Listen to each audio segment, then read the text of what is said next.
এই যাত্রাবাড়ি যাবে? যাত্রাবাড়ি যাবে?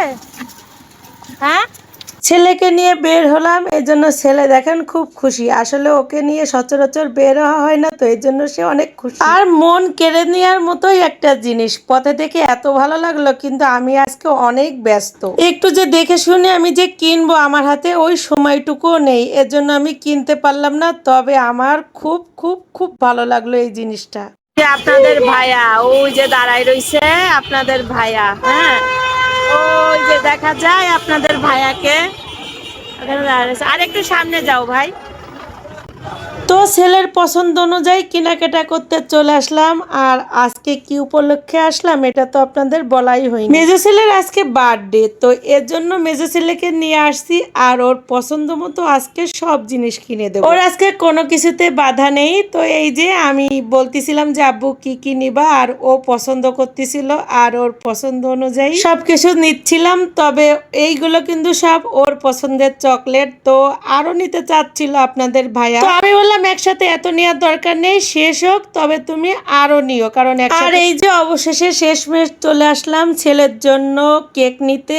আর এই কেক নিয়ে একটা কাহিনী ঘটে গেল, ইতিহাস সাক্ষীর মতো একটা কাহিনী ঘটে গেল। এটা নিয়ে একটা রচনাও তৈরি করতে পারি, যেটাই বলে এটা আমার কাছে স্মরণীয় হয়ে থাকবে। তো যাই হোক, এত কাহিনী না বলে মেন কাহিনীতে আসি। আমরা সচরাচর যেখানে যাই আর কি সবসময়ের জন্য কেক আনতে, তো ওখানে তো কেকের কোনো অভাব নেই, অনেক অফুরন্ত। মানে আমরা শনি একরাই যাই, শনি একরা তো মানে যারা চেনে জানে কেকের অভাব না। তো আজকে অনেক কেনাকাটার আছে। তো আপনাদের ভাইয়া বলল কি যে যেহেতু অনেক কেনাকাটা করব, তাহলে তুমি চলো যাত্রাবাড়ি, কারণ আমরা সবকিছু যাত্রাবাড়ি থেকেই কেনাকাটা করি। মানে সবকিছু বলতে বাজার আইটেম গুলো, ফ্রোজেন জিনিসগুলো, এগুলো আমরা সবকিছু যাত্রাবাড়ি থেকে করি। এগুলো এখানে খুব ভালো পাওয়া যায়। তো আপনাদের ভাইয়া বলল কি তাহলে এখান থেকে এগুলো কিনে কেকও এখানে খুব ভালো পাওয়া যাবে, চলো যাই। তো যাই হোক, তো সেই আপনার ভাইয়ার কথা মতো গেলাম।